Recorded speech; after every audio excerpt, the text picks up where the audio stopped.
I started with the incoming class of 2002 in the Greek program. The experience was wonderful, but living off campus was a little bit tough because there wasn't as much of a community feel as if you were a resident on campus. So I tried to really engage in all of the social activities here on campus, and a lot of those surrounded being in the chapel. In 2003, I participated in the diaconal ministry formation event, which happens on campus. And during that 2-week event, I learned that my grandfather was going into the hospital. He was really sick. And a big piece of that event is spending time together in worship. And I had just found out that he was in the hospital, and the community was doing a chapel service up in the chancel, up the stairs in the chancel, and it was a Taizé service.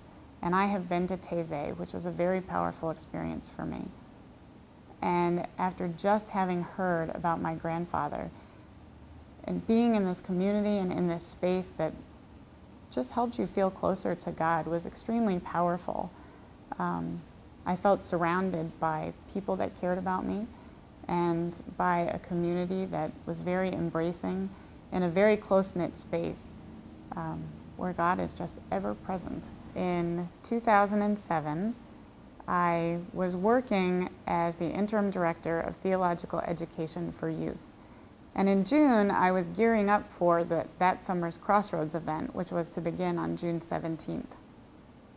I had a newborn baby, born in May, a little boy, and we were getting to know each other and getting to know what it was like to be a family of 4 and getting ready for this trip to Gettysburg to be a part of the Crossroads event. When, I'm told, since I don't remember, I was driving on the Pennsylvania Turnpike from where we lived to Gettysburg, and my car, I lost control of the car, and it hit the guardrail and then rolled 3 times and landed on the roof. My children were both fine, as was their dad. I was left with a broken neck. Initially, when I woke up in the ICU, I was paralyzed from the chest down, and I was on a ventilator, so I couldn't breathe on my own. I spent the first 4 weeks not able to move anything on my own, and I had a halo which kept my neck in traction. So I had screws in my head keeping this titanium halo so that my neck wouldn't move. I remember my fingers on my right hand coming back one at a time. I would try really hard to move them, and one at a time I started noticing that there was movement. The same happened with my legs. Though I am able to walk with a walker short distances, I still ambulate primarily with the use of a power wheelchair, both in my house and when I'm out in the community. About 1.5 years ago, I acquired a van that I can drive myself. And I can drive using my feet. So coming down to visit Gettysburg Seminary, though it's a long drive, is one that I'm able to do on my own. So what is it like for me to navigate the campus in my new state of ambulation? Coming to Gettysburg Seminary is very much like coming home. I love it here. And I came with my children and my parents, and just like it always has been, it's a very welcoming place. The people are always happy to see me. It's always wonderful to be here. And getting in and out of most places on campus is not all that difficult, not more challenging than many other places.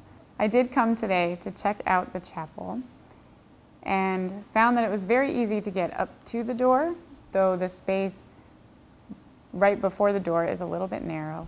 And when I tried to open the door, it's really, really heavy.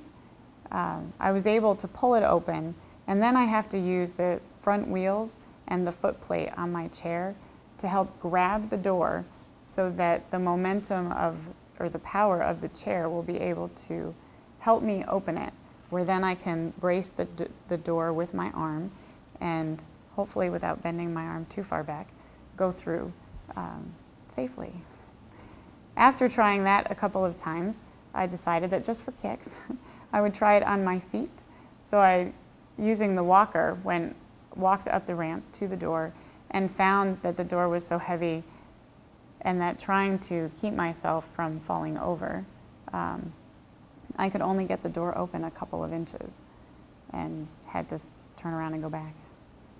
One of the things I have found is that it's a lot to try to manage to use a walker, because for me, I'm trying to keep myself balanced and getting around things and into things is very difficult. When I have to take a hand off of my walker for very long at all, I certainly can't move forward without both hands on it. And when I have to take a hand off to try to do something else, I feel very tippy, like I could just fall over. So to try to open doors or cabinets is just very difficult using a walker. When I think about going out in the community, I have to think about, will the place where I'm going have easy access for me to get in?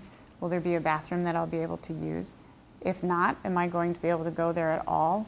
Or if I am, how do I plan so that I make sure I'm able to take care of myself, regardless of the accommodations that are there? The seminary is engaging in a project to make the chapel completely handicap accessible, which would mean doors that I could get in by myself and bathrooms that I could use without having to think about it. When I dream about the chapel being accessible, I envision my family being able to come to worship all together, my classmates and I being able to worship at future reunions. As a rostered leader, I think about leading worship, helping to share my story and how my faith has led me through this journey. I also dream about being able to participate in or help to lead continuing education opportunities in which worship is a big piece. In other words, I dream about being able to fully participate in the worship life of this community. This is an extremely important project for me personally and for all people who ambulate differently. I would like to ask you to prayerfully consider joining me and the rest of the seminary community in supporting this vitally important project to make the chapel accessible to all people. Thank you.